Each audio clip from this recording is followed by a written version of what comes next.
İsa ol yerden çıkıp Yordan deryasının aňyrsyndaky Yahudiýa welayatyna gitdi. Onun daşına yine de bir topar mahelle üýçdi we ol yine de hemişeki ýaly olara öwretmäge durdy. Bir näçe farisey gelip onu synamak üçin bir adamyň aýaly bilen aýrylyşmagy kanuna dogry gelýärmi diýip sorady. Musa size nähili buyruk berdi diýip İsa olaryň özlerinden sorady.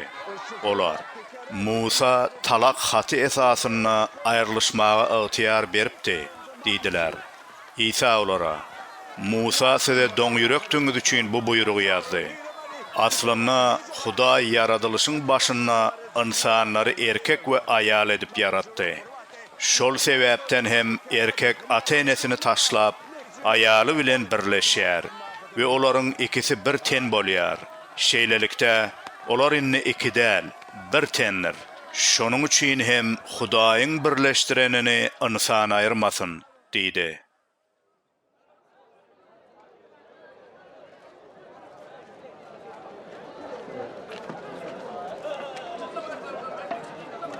Öýe gelenlerine, şägirtleri bu barada ondan yene soradylar.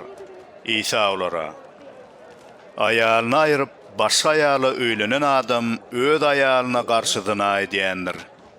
Aýal hem ärinden aýrylyp başga erkege barsa öz ärine garşydyna edýändir diýip jogap berdi.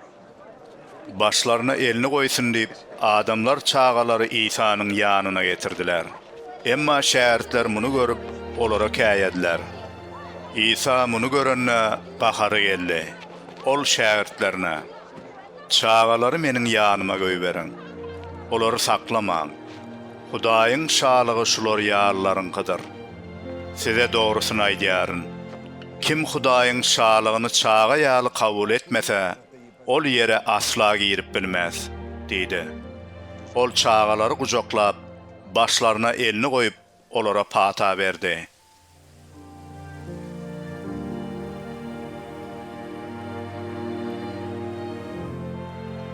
İsa ýaňy ýola düşen mahaly bir adam ylgap geldi de öňüne diýdi çöküp ondan, "Ey, ýagşy muallim, men baky ýaşaşy miras almak üçin näme etmeli?" diýip sorady. İsa oňa, "Näme üçin maňa ýagşy diýersiň? Ýeketäk Hudaýdan başga hiç kim ýagşy däldir. Sen onuň adam öldürme, zina etme, ogurluk etme, yalan şaýatlyk etme, hiç kimin hakyny ýeme, ata-enene hormat goý diýen tawşyryklaryny bilýänsiň ahyryň" diýip jogap berdi. Ýanky adam oňa, "Men ýaşlygymdan bäri bularyň baryny berja edip gelýärin" diýdi. İsa oňa süýgüden dolu mähir bilen seredip, "Seniň ýekeje kemiň bar? Gitde, nämeň bar bolsa satyp, garyplara paýla. Şonda gökde hazynaň bolar. Onsoň gelle, meniň ýzyma düş" diýdi. Ýaş şigit bu sözi eşidip tukat bolup gitdi. Sebäbi onuň mal mülki köpdi. İsa töweregine seredip şägirtlerine, "Baý adamlaryň Hudaýyň şalygyna girmegi nähili kyn" diýdi. Şägirtler onuň sözlerine hayran galdylar. İsa ýene olara, "Ogullarym, Hudaýyň şalygyna girmek nähili kyn. Bir düýäniň iňňäniň gözünden geçmegi baý adamyň Hudaýyň şalygyna girmeginden aňsatdyr" diýdi. Şägirtler çaktan aşa hayran galyp biri-birlerine, "Onda kim halas bolup biler?" diýişdiler. İsa olara seredip, "İnsanlar üçin bu mümkin däldir. Emma Hudaý üçin beýle däl. Hudaý üçin ähli zat mümkindir" diýdi. Petrus oňa, "Ine, biz ähli zadymyzy taşlap seniň ýyzyňa düşdük" diýip söze başlady. İsa, "Size dogrusyny aýdýaryn. Meniň we hoş habaryň hatyrasyna öýüni, doganlaryny, uyalaryny, enatasyny, çağalaryny ýa-da mülk ýerlerini taşlabam, bu döwürde çekçek azaplary bilen birlikde ýyzyna ýüze sedip öýler, doganlar, uyalar, enatalar, çağalar, mülk ýerler almajak adam ýokdur. Geljek döwürde olar baky ýaşaşa gowşarlar. Emma ilkinjilerin köpüsi soňkular. Soňkuların köpüsü hem ilkinjiler bolar, diýdi. İsa şägirdleri bilen Ýerusalime tarap ýola düşdi. Olaryň öňlerinden ýöräp barýardy. Şägirdler İsa hayran galýardylar.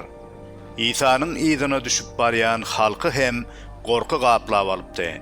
İsa ýene de 12 şägirdini bir çete çekip, öz başyna geljek wakalar barada gürrüň bermäge başlady. Ine Ýerusalime barýarys. İnsan ogly ýolbaşy ruhanlaryň, Tewrat muallimlaryň eline tawşyrlar. Onu ölüme höküm edip, keseki milletlere tawşyrarlar. Onu maskaralap, üstüne tüýkürerler. Gamçylarlar, sonra öldürerler. Emma 3 günden soň ol diýreler. Zebedeýiň ogullary Ýakup bilen Yohanna İsa'nyň ýanyna baryp, oňa: "Mugallim, biziň senden bir dilejek zadymyz bar. Şonu ýerine ýetirmeňi isleýäris" diýdiler. İsa olardan: "Siziň üçin näme etmeňi isleýärsiňiz?" diýip sorady. Olar hem: "Sen öz şöhratly tagtyňda birimiziň sagyňda, birimiziň çepinde oturmagymyza ruhsat et" diýdiler. Emma İsa olara: "Siz näme dileýäniňizi bilmeýärsiňiz. Meniň içjek hasrat käsemden siz içip bilersiňizmi? Meniň hasratyma çümdirilip bilersiňizmi?" diýdi. Olar da: "Howa, bileriz" diýdiler.